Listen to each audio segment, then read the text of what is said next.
moi et mon gros front vous saluons. Hello, j'espère que vous allez bien. On se retrouve dans une nouvelle vidéo un peu spéciale. Comme vous l'avez vu dans le titre, on va parler d'endométriose. Je vais mettre les lunettes. On va parler d'endométriose comme vous l'avez vu dans le titre.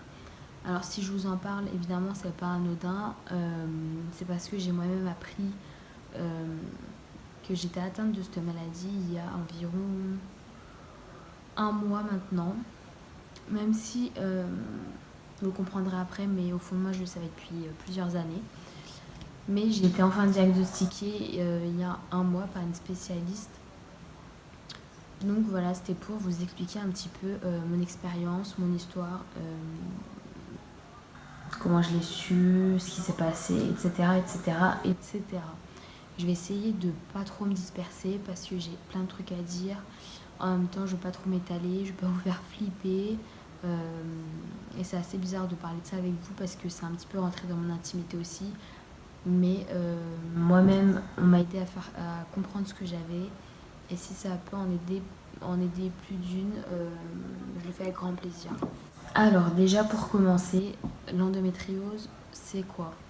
Alors moi on me l'a expliqué avec des dessins, j'ai essayé de vous l'expliquer. Comment je peux vous expliquer ça?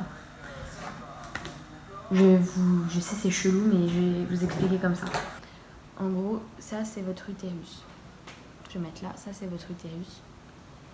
Tous les mois,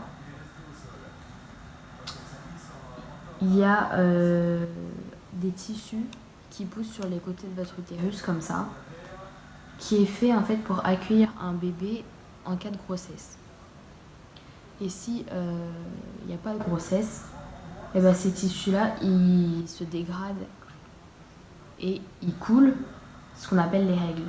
Donc voilà, en fait, à chaque fois que vous avez vos règles, les muqueuses qui tombent dans votre serviette hygiénique, je sais c'est dégueulasse, mais bref, et ben en fait c'est le tissu qui s'est formé sur les côtés de votre utérus au cas où en fait un bébé sera en route. S'il n'y a pas de bébé, hop, les muqueuses se dégradent, coulent, ça fait des règles. Et moi, et toutes les femmes atteintes de l'endométriose, ce tissu-là, au lieu de s'écouler correctement et d'en faire des règles, et bah nous, il remonte aussi jusqu'aux ovaires en fait. Et ça fait des bouchons et ça fait très mal. Voilà, j'espère que je l'ai assez bien expliqué. Je suis pas médecin, je suis pas gynéco, mais concrètement, c'est un peu ça. Ça peut vous aider à visualiser un peu ce que ça fait. Bref, je repose tout ça. Donc bref, pour commencer, déjà, il faut savoir, j'ai eu mes règles, moi, fin collège, début lycée, si mes souvenirs sont bons. Et de suite, j'ai eu des règles très très très douloureuses, c'est-à-dire que j'en pleurais. En plus, je trouvais qu'elles étaient longues, elles devaient durer environ une semaine. 6 jours, une semaine, j'en pleurais, je souffrais énormément. Je mettais des bouillottes d'eau chaude en bas de mon ventre. Ça m'était arrivé des tonnes de fois de ne pas aller en cours ou de rentrer plus tôt parce que vraiment je pleurais quoi. Je n'étais pas dans un état apte à aller en cours et à suivre. Et bref, voilà, ça c'est la première chose. Très très vite j'ai pris la pilule, j'ai pris la pilule à 16 ans. Non seulement parce que le médecin m'avait dit que la pilule pourrait stagner mes douleurs de règles, mais aussi parce que c'est là où j'ai eu mes premiers rapports, donc c'était pour faire une paire de coups. Donc j'ai commencé à prendre la pilule.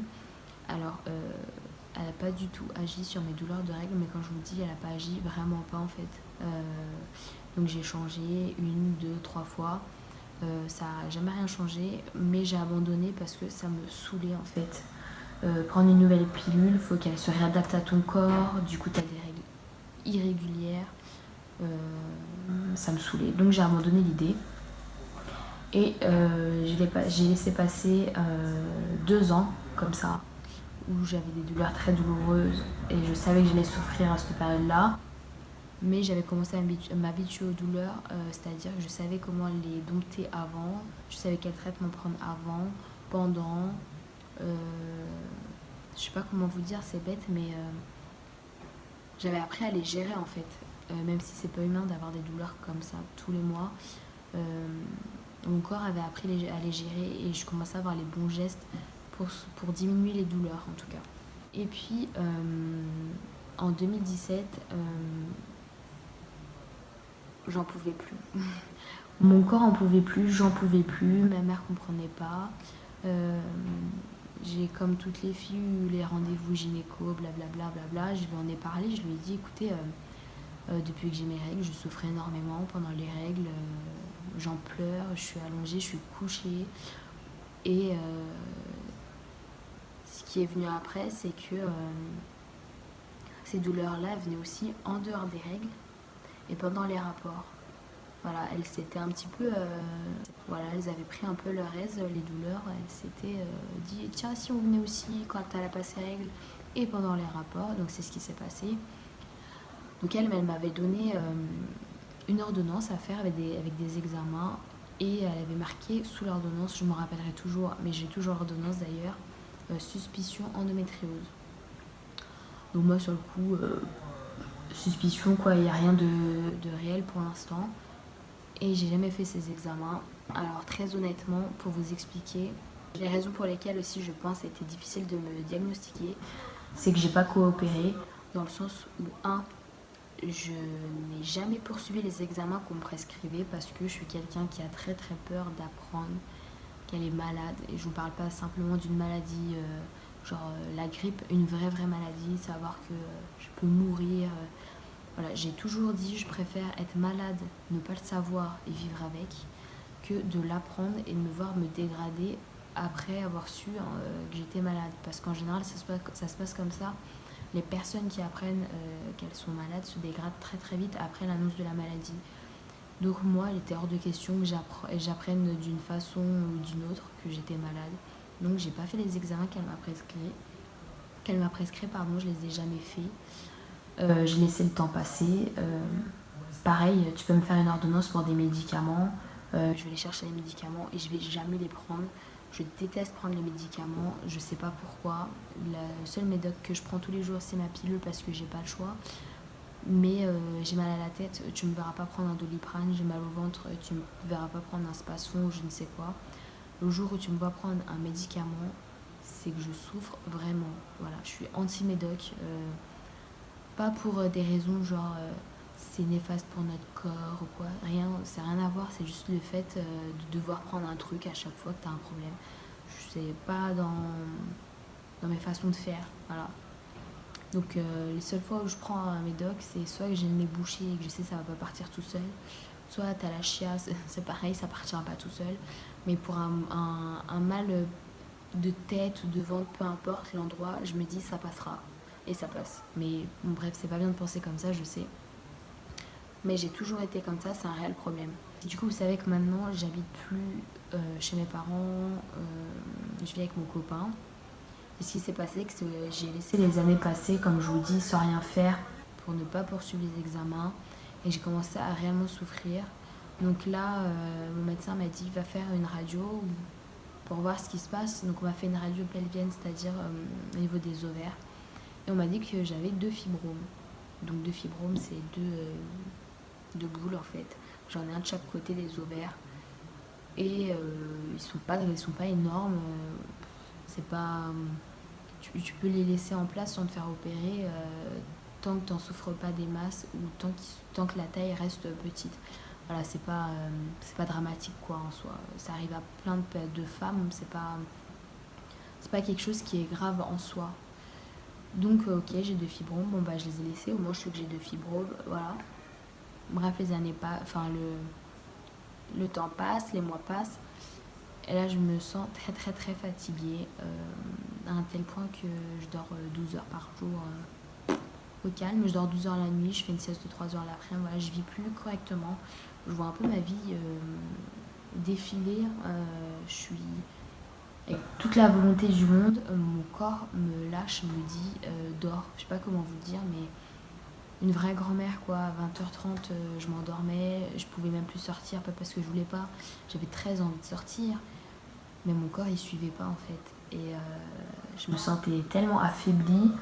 Il y a plein de trucs que je pouvais plus faire. Enfin, ça c'est très très compliqué, même au travail, très très fatiguée. Et le seul moyen pour moi d'aller un tout petit peu mieux, c'était de dormir. Et voilà, il y avait que ça à faire. Donc après, j'ai fait des prises de sang, j'étais en carence de fer, voilà, avec une hémoglobine très basse, due à mes règles que j'avais très abondantes. Donc vous vous imaginez bien, tu as tes règles très abondantes, tu te changes je sais pas combien de fois par jour, tu te lèves aussi plusieurs fois par nuit pour te changer, tu perds beaucoup de sang, tu perds du fer avec forcément. Et le mois prochain, tu as à peine eu le temps de refaire ton stock de fer qu'il se repasse la même chose. Donc au final, j'arrivais pas moi à refaire mon stock de fer et donc j'étais tout le temps en anémie. Et ça fait plusieurs années que je suis en anémie. Et donc voilà ce qui se passait. Donc j'ai eu un traitement pour le fer, mais comme je viens de vous le dire, j'avais beau être très très mal, j'ai du mal à ingurgiter des médocs. C'est pas le fait de l'avaler, même si un paracétamol par exemple c'est grand. C'est juste le fait de prendre quelque chose, ça me saoule, je sais pas comment vous dire, ça me saoule. Pourtant c'est fait pour, c'est pour moi, je sais que c'est pour que j'aille mieux et tout, mais c'est quelque chose qui est difficile pour moi. Et bref, là ce qui s'est passé du coup, fin de l'année 2019 du coup, j'allais très mal, donc très fatiguée parce que l'anémie, la carence en fer, ça je le savais, les bilans sanguins montraient bien qu'il y avait quelque chose qui allait pas. J'avais des globules rouges aussi très très petites. Donc ce qui s'est passé, c'est mon copain qui en avait marre aussi de me voir mal, mes parents ont commencé à me mettre un petit coup de pied aux fesses en me disant qu'il serait temps que je consulte et que je prenne très au sérieux mon état de santé, c'est-à-dire mes douleurs, ma fatigue, etc. J'ai fini par le faire. Donc j'ai eu rendez-vous avec un cancérologue.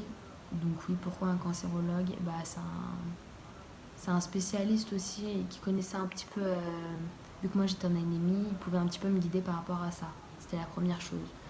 Donc lui, il m'a clairement dit que lui pouvait pas m'aider parce que c'était pas un cancer forcément, mais que ça serait bien que je voie une spécialiste de l'endométriose. Donc il m'a donné un rendez-vous. J'ai un rendez-vous, j'ai hésité avant d'y aller, très honnêtement.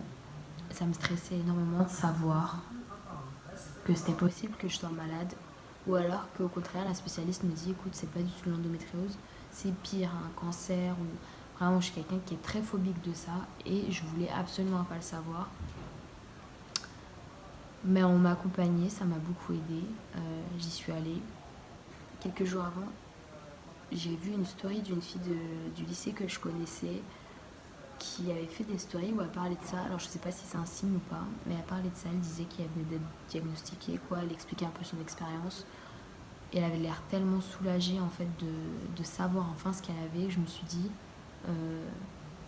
Aïda, peut-être que toi aussi en fait tu devrais faire ces démarches-là. Et peut-être que tu seras atteinte, mais plus tôt tu seras pris en charge et plus tôt les effets et les conséquences seront pas les mêmes. Et puis tu seras soulagée, tu vas savoir enfin ce que tu as parce que depuis des années, tout le monde me passait des Doliprane, des trucs comme ça. Je savais, j'écoute mon corps. Je suis quelqu'un qui écoute beaucoup son corps. Je savais que c'était pas ça. Je le répétais, je le répétais. Si moi je te dis que c'est pas normal, c'est que c'est pas normal. Il faut m'écouter quoi. Et c'est pareil, si vous avez une idée en tête comme ça, vous aussi. Si tenez tête à quelqu'un, si vous êtes sûr de vous, c'est très très important. Bref, j'y suis allée à mon rendez-vous. Je me rappellerai très très bien. J'étais tendue, mais au max. Et bref, sans surprise, hein, vu le titre, mais elle m'a diagnostiqué donc l'endométriose. Donc c'était enfin ça. Je pensais que j'allais pleurer toutes les larmes de mon corps. Parce que la seule chose qui m'obsédait à ce moment-là, c'était de savoir si oui ou non je pourrais avoir des enfants. Et en fait, je m'en foutais d'être malade. Je voulais juste qu'elle me dise oui, tu pourras avoir des enfants. C'était le seul truc que je voulais entendre en fait. À ce moment-là, je souffrais même plus. Moi, je voulais juste qu'elle me dise oui Aïda tu pourras donner la vie un jour quoi. C'est le rêve de toute femme et je voulais pas qu'on m'enlève ce rêve là. Et en fait donc j'ai de l'endométriose, plus précisément de l'adénomiose, donc c'est de l'endométriose dans l'utérus. Et elle m'a dit que je pourrais avoir des enfants, donc là pour moi gros soulagement, j'oublie tout. Mais quand je vous dis j'oublie tout. Super contente. Du coup la finalité c'est qu'elle m'a changé ma pilule, elle m'a mis une pilule en continu, enfin une pilule qui arrête les règles pour que je ne perde plus tout ce sang. que du coup je ne perds plus tout ce fer et que du coup j'arrive à refaire mon stock de fer pour enfin guérir. Pour enfin guérir de mon anémie. Parce que c'est ce qui me fatiguait le plus au quotidien déjà. Même pour le travail, très très fatiguée, c'était pas vivable. Donc dans un premier temps, elle m'a mis ça en place. Donc j'ai plus mes règles maintenant. Le deuxième problème, c'était que les douleurs venaient en dehors des règles. Du coup, elle m'a donné un traitement en cas de crise. Alors très honnêtement, ça fait un mois maintenant que je sais que j'ai l'endométriose et je l'ai pris qu'une seule fois, vraiment. Je suis super soulagée déjà par ma pilule. C'est très bizarre, je sais pas, c'est les hormones et tout, j'en sais rien. Mais j'ai eu qu'une seule crise depuis que j'ai changé de pilule. Alors est-ce que c'est très psychologique aussi? Franchement, je sais pas vous dire. Mais en tout cas, sur moi, ça a marché. Après, chaque personne est différente, chaque personne réagit différemment au traitement, chaque personne a un besoin différent, donc je sais pas. Et donc, elle m'a mis ça en place et je la revois environ tous les 2-3 mois. Et le plus important pour moi, c'était de rentrer chez moi avec cette bonne nouvelle. Donc, je fais partie de ces personnes qui auront de la chance et qui pourront avoir des enfants parce que je sais que c'est une maladie où la possibilité d'avoir des enfants est un pourcentage très très faible.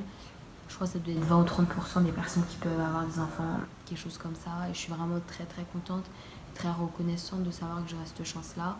Évidemment, il ne faut pas que je tarde non plus à mettre la machine en route parce que la maladie, elle évolue forcément. Mais quand je vois tous ces témoignages de personnes qui ne peuvent pas avoir d'enfants, de femmes qui pourront pas donner la vie, ça fait mal au cœur et je suis très contente d'être épargnée moi de ça parce que je pense que je l'aurais très mal vécu. Je l'aurais très mal vécu. Pire que de savoir que je suis malade vraiment pour moi. Ma maladie à moi, ça serait ça, de savoir que je peux pas avoir d'enfant. Donc hyper soulagée, franchement, j'ai pas d'autres mots. J'ai été tellement soulagée à ce moment-là, j'avais envie d'embrasser la gynéco, quoi, tu vois. Il m'a expliqué aussi qu'en fait, mes douleurs, c'était des mini-contractions. Et ouais, ça procurait les mêmes douleurs qu'une femme qui a un travail en salle d'accouchement. Alors, mais imaginez si depuis 2015-2014, j'ai ces douleurs-là, ça fait des années que moi, je suis en salle d'accouchement, quoi. Je vois, il y a des femmes, elles accouchent en plusieurs heures, plusieurs jours, mais moi, vous imaginez, c'est comme si j'avais des contractions depuis des années, c'est horrible en fait. Et voilà. Aujourd'hui, comment je vais je me sens mieux. J'ai plus la patate. Je pense que j'ai pas refait de bilan sang depuis, très honnêtement, mais je pense que mon anémie s'améliore de mieux en mieux. Ça joue aussi sur mon état moral, forcément. Je me mettais beaucoup à pleurer avant. Je sais pas pourquoi. Je me réveillais peut-être en pleurant des fois. Pas non seulement de la douleur, mais je pense que psychologiquement, ça m'avait rendu à fleur de peau, en fait. J'ai la chance d'avoir eu ma famille à mes côtés, très compréhensive, et puis qui m'ont toujours poussée à répondre à mes questions, à chercher le fin fond de l'histoire, parce qu'il y avait forcément quelque chose. Très contente aussi d'avoir un chéri qui comprenne, parce que je pense que pendant des mois, l'avoir réveillé plusieurs fois par nuit en pleurs parce que j'avais une crise. Et lui, il est impuissant. Donc, je sais pas comment moi j'aurais réagi à sa place, mais je pense que de se faire réveiller tout le temps, alors que toi, tu peux rien faire, je pense que tu perds patience à un moment donné, que tu as envie de dire, mais putain, laisse-moi dormir. Et je l'aurais compris, mais heureusement, il n'a pas réagi comme ça. Heureusement, il était très compréhensif et il me faisait des petits massages au ventre, il essayait de me réconforter. Et j'avais besoin de ça, j'avais franchement besoin de ça, donc heureusement qu'il était là. Mais aujourd'hui, j'ai l'impression de revivre comme avant, en fait. Comme avant mes 16 ans, comme avant. C'est bête qu'une simple pilule qui t'arrête les règles me rende si bien, parce que si j'avais su et si j'avais écouté les spécialistes, peut-être que depuis des années, je me serais infligé moins de souffrance parce que j'aurais été diagnostiquée plus tôt. J'aurais pu m'épargner toutes ces crises, en fait. Mais c'est mon caractère, c'est comme ça, qu'est-ce que vous voulez. Je vais avoir 23 ans, je le sais, c'est déjà bien. Je sais qu'il y en a qui sont diagnostiqués 20 ans après le début de leur crise, donc bon. Bref, voilà. Donc c'était super important pour moi de faire cette vidéo. C'est un petit bout de mon intimité, mais je sais que je suis une femme sur je sais pas combien, à être atteinte de cette maladie. Heureusement que j'étais suffisamment informée pour m'être mis en tête quelque part que ça pouvait être ça. Heureusement que cette première gynéco, elle avait vu juste dès le début, parce que j'ai pu en parler directement aux autres spécialistes que j'ai vus. Ils se sont dit, ah, si elle a dit que c'était ça, peut-être que c'est ça. Donc heureusement qu'elle avait vu juste. Écoutez votre corps. Tout ce qui se passe dans votre corps est fait exprès et tellement impressionnant. Si vous sentez que c'est pas normal, tenez tête à tous ceux que vous voyez. Allez jusqu'au bout des choses. Moi, j'écoute beaucoup mon corps. Je savais que c'était pas normal. Une douleur pareille, c'est pas possible. Tu peux pas me dire que ça vient de rien ou que ça vient juste de douleur de règles, un mal de ventre. T'as pas mal au ventre comme ça dans ta vie de tous les jours. Si t'as pas la chiasse, si t'as pas une gastro ou si t'es pas en période de règles, t'as pas mal comme ça. Il y a forcément quelque chose. Donc voilà, j'espère que cette vidéo pourra vous aider. Si vous pensez être atteinte de cette maladie, n'hésitez pas à consulter. Si vous avez des symptômes similaires, ne vous mettez pas non plus en tête que ça y est, c'est ça. Ça peut être ça comme ça peut être autre chose. Je suis désolée, j'avais plus de batterie, ma caméra a coupé, du coup j'ai pas pu boucler la vidéo. Enfin bref, je voulais aussi qu'on puisse parler de choses réelles et de ce genre de sujet sur ma chaîne YouTube et pas que de beauté, parce que c'est pas que ça la vie, et il y a plein de choses dont on pourrait parler et à travers tellement de sujets on pourrait aider plein de gens. Enfin bref, j'espère que cette vidéo vous a aidé et pour celles qui ont un doute sur la maladie, pourrait vous motiver à vouloir en savoir plus, c'est super important. En tout cas, moi je vous fais de gros bisous et on se retrouve dans une prochaine vidéo. Bisous!